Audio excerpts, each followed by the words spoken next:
Hello guys, if you are wondering where to find your EA ID in Madden NFL 27, let me show you where to find it. Your EA ID is what you can use to add friends, and it's especially useful when you are playing with friends on different platforms through crossplay. First, if you are planning to use crossplay, go into the settings menu, then find the crossplay option and make sure it's enabled. Your friend will need to have crossplay enabled as well if you want to play together across different platforms.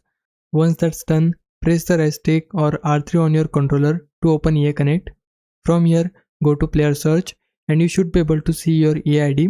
This is the ID you can give to your friends so they can search for you and send you a friend request. And if you want to add someone else, simply enter their EA ID in the Player Search section, find their account and send them a friend request. So that's where you can find your EA ID in Madden NFL 27 and how you can use it to add friends for crossplay. Hope this helps. Leave a like and subscribe my channel. For now, thanks for watching.